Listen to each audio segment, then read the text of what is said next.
là, je voudrais rapporter une observation en fait, qui est pas très compliquée, qui va faire appel à votre sagacité diagnostique, clinique et électrologique.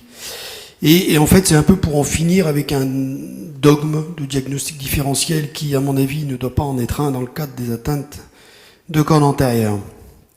Alors, c'est un patient qui, effectivement, a 43 ans, qui a un antécédent de Birmer qui est supplémenté, qui a également une notion familiale de myopathie chez son frère, qui est en cours de bilan. Alors, j'ai pas de solution diagnostique encore apportée chez son frère et j'ai aucun détail sur la présentation du phénotype.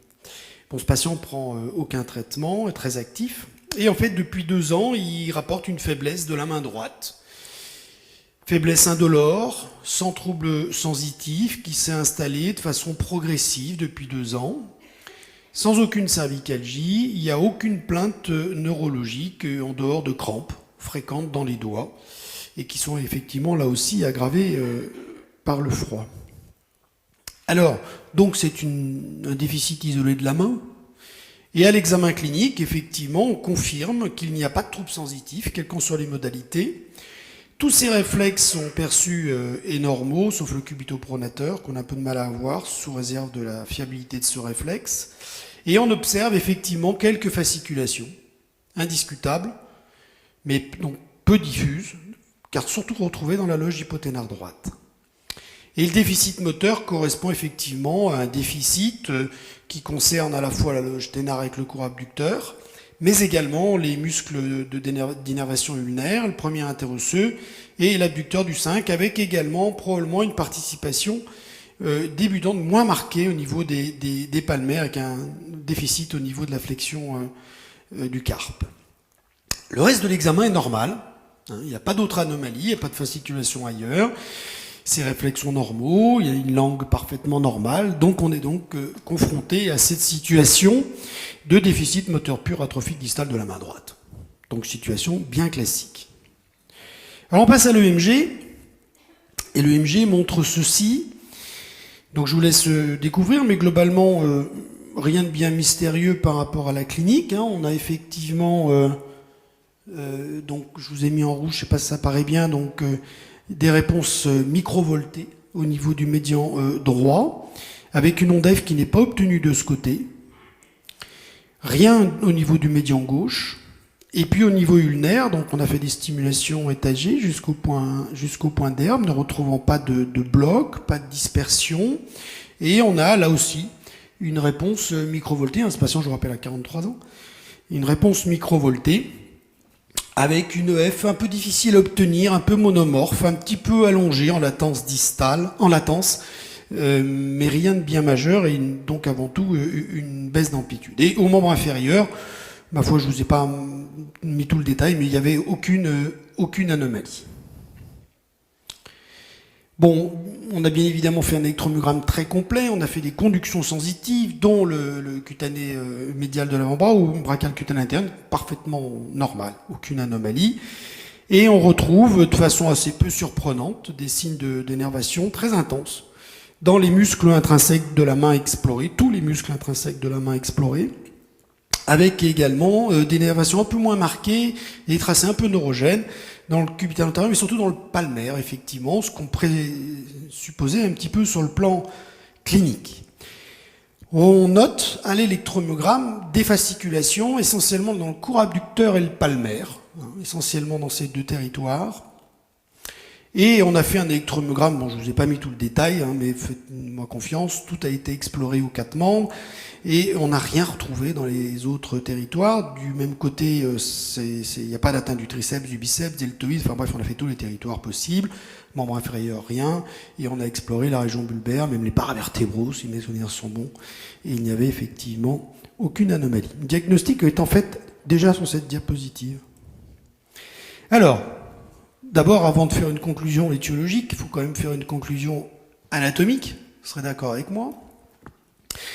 Alors, effectivement, une atteinte radiculaire C8-D1 droite, on peut effectivement conclure, vous serez d'accord avec moi, avec cette atteinte médio-ulnaire sur un territoire C8-D1 droit possible, avec effectivement, toutefois, pas de troubles sensitifs, pas de douleur, donc Rassurez-vous, on va quand même faire une IRM, mais on est un peu étonné pour une atteinte radiculaire au sens classique du terme. Plexique, certainement pas. On a effectivement des conductions sensitives qui sont parfaitement normales, donc il y a peu de place pour évoquer une atteinte plexique, un syndrome du défilé ou autre étiologie possible. Et effectivement, une des hypothèses possibles, c'est une souffrance très focalisée du premier motoneurone. Puis l'autre hypothèse, effectivement, si on veut être simpliste et extrémiste un petit peu, c'est de dire il y a une atteinte, ça on s'en sort toujours bien, c'est une atteinte du médian et de l'ulnaire moteur pur. Alors on a quand même fait bien sûr des examens paracliniques. Donc une biologie standard et une IRM cervicale que je vous montre, que je vous laisse regarder, mais personnellement on n'a rien retenu, pas d'anomalie de charnière, pas d'anomalie de signal, pas de snake eyes, rien de tout cela. Il a eu une exploration également du plexus, je ne vous ai pas mis, mais qui était normale. On fait parfois des examens inutiles, mais voilà, on s'y attendait au résultat. Il a donc été hospitalisé, donc il a eu un bilan très complet avec une ponction lombaire, tout à fait normale. Il a eu des anticorps antigangliosides négatifs, il a eu un bilan général, c'est ce grand bilan qu'on fait comme rechercher les hypothèses générales dont je vous ai parlé ce matin. Donc, et puis il est jeune quand même, donc il a eu un scanner TAP, il a eu un PET scan, il a eu de nombreux anticorps, bref, tout est revenu négatif. Donc à ce stade, qu'évoquez-vous ?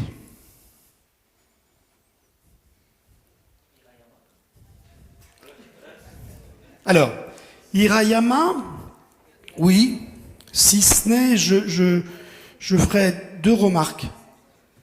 D'abord, il est un peu 43 ans pour faire un Hirayama, tout est possible, mais c'est plutôt quand même l'adulte jeune, l'adolescent.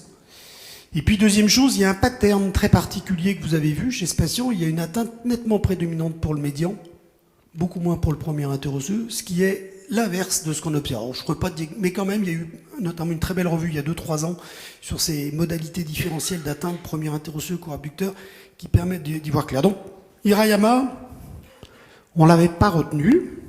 D'autres hypothèses diagnostiques ? La corne antérieure, quand même. On a le droit d'avoir effectivement une atteinte de corne antérieure débutante que par l'atteinte du deuxième motoneurone, effectivement. Donc, une lésion anatomique écartée par l'imagerie, les pathologies leptoméningées ou autres, ou je ne sais quoi, écartées par la PL. Une neuropathie à bloc, il n'y avait pas de bloc, il n'y avait pas d'anticorps antigangliosides. Et puis, effectivement, Hirayama, on vient de le dire, l'évolution était quand même très atypique. Donc on en était là et on avait cette piste en tête, sans remplir tous les critères, je vous l'ai montré ce matin, possible, certaines, etc. Eh bien, on va attendre. Alors on a attendu parce qu'en plus le patient n'est pas revenu tout de suite, il est revenu 1 an plus tard, avec en fait un tableau clinique parfaitement identique, mais quand même aggravé, c'est-à-dire identique dans la mesure où il n'a pas diffusé, ni au niveau proximal, ni au niveau squelettique, pas d'atteinte pyramidale, mais il dit c'est aggravé au niveau de sa main droite, qui l'embête toujours, et avec effectivement des données d'examen parfaitement superposables à ce qu'on avait noté 1 an avant. Donc une évolution, mais qui n'est quand même pas une évolution rapide et diffusante. Que faites-vous comme nouvelle exploration à ce stade ? L'électromyogramme, alors, on a effectivement fait de l'électromyogramme surtout avec des techniques pour rechercher, je reviendrai sur l'électromyogramme de base, on a recherché des blocs proximaux par 2 techniques, Digitimer, TST, qui, à la recherche de blocs, sait-on jamais, qu'on n'aurait pas vu au point d'herbe. On a quand même des amplitudes à 2 et quelques au niveau de l'ulnaire, donc des régions explorables. L'atteinte axonale n'est pas majeure, mais il n'y avait pas de bloc. Il a eu des PES. Alors, les PES, à quoi ça sert ? Dans cette indication-là, c'est difficile de répondre, effectivement, mais il est vrai que dans un certain nombre de cas, ce patient, alors, pour vous remettre dans la situation réelle, on l'a interrogé, on l'a harcelé quasiment pour lui dire, ils n'avaient vraiment pas de troubles sensitifs, etc. Et de temps en temps, il nous rapportait bien un peu d'engourdissement du 5e doigt. Sans troubles sensitifs, avec des sensitifs à nouveau normales à l'EMG. Donc on avait fait des PES, en se disant est-ce que ça peut être une atteinte plexique inflammatoire, un Lewis et Sumner à forme motrice prédominante, ce qui est rare, mais enfin bon. Bon, les PES c'était normaux. Il a eu à nouveau des imageries quand même, hein, qui étaient normales. Donc on en était là, et on s'est dit effectivement, on va refaire un EMG. Alors qu'est-ce que vous feriez? Bon, on a refait un EMG de base, hein, des 4 membres, comme je vous l'ai dit, on a piqué partout. Qu'est-ce que vous auriez fait en plus à l'EMG par rapport à ce que je vous ai déjà montré avant et qui en fait était globalement superposable, hein, toujours de la dénervation dans le territoire médio-ulnaire, etc. Est-ce qu'il y a quelque chose qui vous a intrigué sur cette présentation?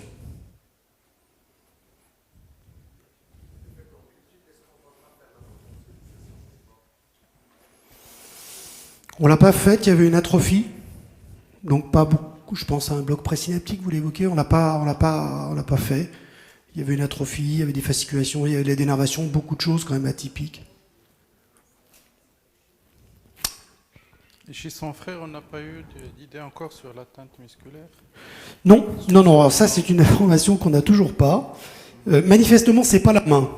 Alors c'est vrai que les myopathies des mains, ça existe quasiment pas. Hein.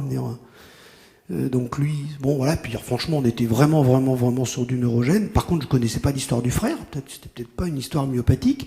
En tout cas, il était étiqueté comme. J'ai pas de solution encore le concernant.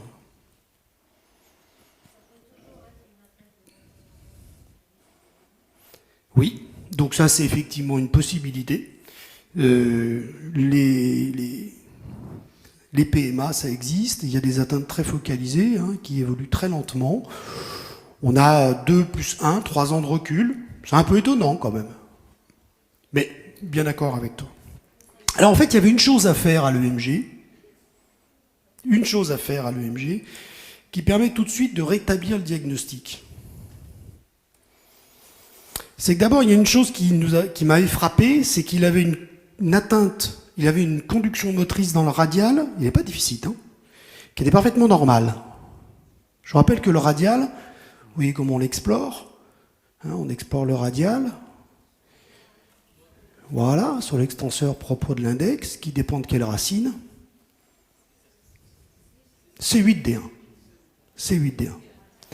Et d'autre part, j'avais été également surpris qu'à l'électromyogramme, j'ai une atteinte du palmaire, je vous l'ai dit, ce qui pour une topographie radiculaire, en tout cas motoneuronale cervicale, qui doit suivre un schéma de topographie radiculaire, hein, parce que l'origine est proximale, j'étais un peu étonné d'avoir de la dénervation dans le palmaire et pas dans les autres muscles C7. Donc c'était quand même quelque chose d'étonnant. Donc ça se posait problème. Donc en fait, ce qu'il fallait explorer, c'était celui-là. C'était l'extenseur propre de l'index. Et ce muscle était parfaitement normal. Ce qui allait parfaitement bien avec un radial rigoureusement normal. Et là, on ne peut plus raisonner en proximal. C'est pour ça que je vous disais que l'analyse électroclinique est vraiment fondamentale, car effectivement, ça éliminait une atteinte proximale. Vous ne pouviez pas avoir une atteinte C8D1 de cette manière-là, avec 3 ans de recul, sans avoir une atteinte totale du territoire C8D1 qui était déjà aussi sévère en médio-ulnaire. Donc en fait, mon hypothèse de départ, elle est redescendue. Et en fait, je pense que ce patient a une atteinte, et l'évolution va le prouver, bitronculaire, motrice pure, médian et ulnaire. Alors on a horreur de faire ce diagnostic quand on a les deux. On pense d'abord au C8D1, mais dans le cas présent, effectivement, eh bien non, je pense que ce patient a une atteinte bitronculaire motrice pure. Alors dans les atteintes bitronculaires motrices pures, d'un point de vue purement électroclinique, les étiologies, il n'y en a pas 50. Hein. Donc est-ce que c'est une neuropathie à bloc ou pas, où on ne voit pas les blocs, je vous l'ai dit ce matin, c'est tout à fait possible. Bon, il a eu bien évidemment un traitement avec 3 cures d'immunoglobulines intraveineuses qui n'ont strictement rien changé.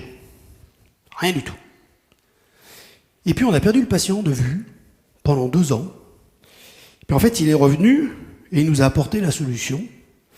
Parce qu'il est revenu, en fait, il a présenté effectivement, donc il avait toujours son déficit de la main droite qui n'avait absolument pas bougé, parfaitement stable, mais il avait depuis 1 mois un déficit subaigu du radial gauche. De l'autre côté, avec cette fois des choses beaucoup plus simples, puisqu'il avait un bloc de 80% sur le radial, très peu de perte axonale, et donc on montrait là, d'emblée, qu'il avait une neuropathie à bloc. Et ce patient a été traité par immunoglobuline, il a complètement régressé de son atteinte radiale qui datait de très peu de temps, il n'a absolument pas bougé non plus de son atteinte motrice. Bon, cette observation, je l'aime bien parce que je trouve qu'elle est... Donc le diagnostic est celui de neuropathie multifocale à bloc de conduction, avec plusieurs messages, et c'est ça qui m'intéresse dans cette observation. D'abord, c'est l'importance de l'analyse électroclinique. Quand on dit qu'il y a un diagnostic différentiel de la SLA, le diagnostic principal, et on le voit des fois traîner dans des ouvrages, notamment pour les jeunes étudiants, c'est la neuropathie motrice multifocale à bloc de conduction. Je vous le confirme, en France, dans le petit livre rouge des étudiants de médecine, c'est ce qui est marqué. C'est une aberration. C'est une aberration. Il suffit de bien savoir examiner les malades pour se rendre compte qu'on n'est pas du tout dans une atteinte de corps antérieur, c'est une disposition tronculaire. Tronculaire. Et ça, il faut savoir l'anatomie, c'est vrai. Donc c'est la première chose, ce n'est pas une ESLA. Et d'autre part, l'absence de bloc et l'absence d'anticorps n'est pas du tout rédhibitoire de cette hypothèse. Ça, c'est clair. On sait que parfois, quand on voit les patients à un stade tardif, là, on avait 2 ans de recul avec sa main droite, eh bien, on n'a pas été capable de mettre en évidence des blocs de conduction. Les anticorps, je le dis ce matin, encore moins. 2 autres messages importants, et ça, c'est fondamental. C'est dans ces neuropathies multifocales à bloc, quand vous êtes au stade d'une atteinte axonale, vous tentez le traitement. Mais l'absence de réponse n'est pas un critère éliminatoire. L'atteinte axonale était telle, au niveau de son atteinte médio-ulnaire de la main droite, qu'on n'a pas été surpris du tout, on l'a fait, hein, mais on n'a pas été surpris du tout qu'il n'ait pas répondu aux immunoglobulines intraveineuses. Et ça a été très bien démontré dans les suivis des neuropathies à bloc. Le facteur principal pronostic du handicap fonctionnel, c'est l'atteinte axonale. Et cette atteinte axonale, on le sait, elle répond de moins en moins au traitement. Et inversement, lorsque vous avez un déficit moteur récent, comme son radial gauche, avec très peu d'atteinte axonale, et bien là, par contre, on doit s'attendre à avoir une réponse qui doit être autour de 80 à 85% de taux de réponse des immunoglobulines. Donc voilà, je trouvais cette observation intéressante pour replacer certains messages par rapport au diagnostic différentiel de la SLA dont on parlait ce matin. Je vous remercie.